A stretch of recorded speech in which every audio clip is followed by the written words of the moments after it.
A escolha de Sião como habitação e centralidade da adoração pública é uma escolha soberana de Deus. Qual a importância de Sião?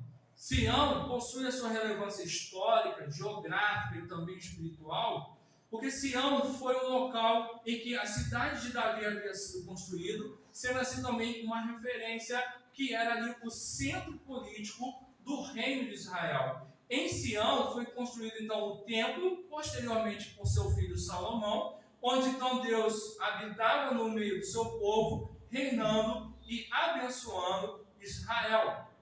Sião, no Novo Testamento, ele é mencionado e ele é associado à Nova Jerusalém, sendo para a Igreja de Jesus a habitação eterna dos salvos, conforme está escrito lá em Hebreus, capítulo 12, versos 22 a 24, quando ele diz: mas tem chegado ao Monte Sião e à cidade do Deus vivo, a Jerusalém celestial e às incontáveis hostes de anjos, e à universal assembleia, e igreja dos primogênitos arrolados nos céus, e a Deus, o juiz de todos, e aos espíritos dos justos aperfeiçoados, e a Jesus, o mediador da nova aliança, e ao sangue da aspersão, que fala coisas superiores ao que fala o próprio Abel. Então, Deus, ele é o Senhor.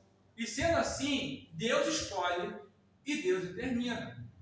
Não é o que a gente vai ver nas igrejas por aí. E as igrejas por aí acham que querem fazer o seguinte: nós determinamos para Deus o que Deus tem que fazer. Deus faz isso, faz aquilo, cura isso, cura aquilo, né? E assim faz. Assim como uma determinada vez um pastor chegou e falou assim, né, em rede nacional: eu não mandei Deus prometer nada. Deus que cumpre o que ele prometeu. Como se ele tivesse alguma autoridade sobre Jesus. O problema é que quem ouve essas palavras, quando vai orar, vai achar que tem o mesmo direito de fazer como esse pastor. Pastor não, é falso pastor. Porque Deus é quem escolhe. Deus escolheu a Sião para a sua morada. Deus determinou. Deus é quem determinou abençoar com abundância os mantimentos, o pão para fartar os pobres, os sacerdotes revestidos de salvação, quer dizer, esses são os sacerdotes fiéis. O povo sendo fiel, eles vão ser felizes, eles exultarão. Ele estabelecerá a dinastia de Davi em Jerusalém. Ele, Deus, derrotará os inimigos de Israel. Então, eu quero chamar agora a sua atenção para esse texto, para uma questão que é muito importante, que é a questão dos pobres. Tanto no Antigo Testamento, quanto no Novo Testamento, os pobres e necessitados, eles são uma realidade.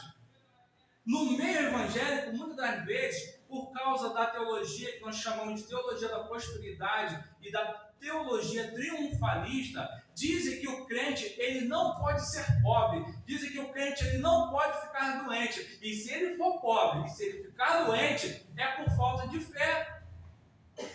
A fé não tem nada a ver com pobreza ou doença, com riqueza e com saúde. A fé não tem nada a ver com a quantidade de bens materiais que a pessoa possui ou que ela conseguiu conquistar ou ajuntar.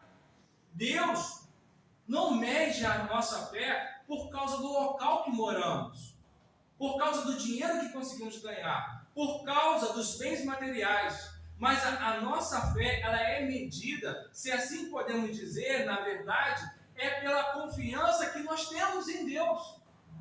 O saber esperar a sua provisão.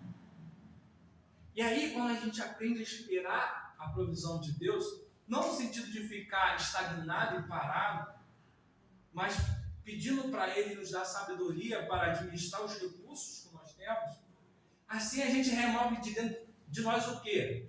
A ansiedade, o consumismo desenfreado. Tudo entra lá no Shopee, tudo entra no Mercado Livre e quer comprar cada coisinha lá como se amanhã não existisse, fazendo contas e contas, crediários e crediários, passando cartão de crédito à torta e à direita. quem está na fartura, seja o que for que lhe deres, né, e o que nós havemos de ter, com certeza, é ter a certeza de que Deus, Ele providenciará.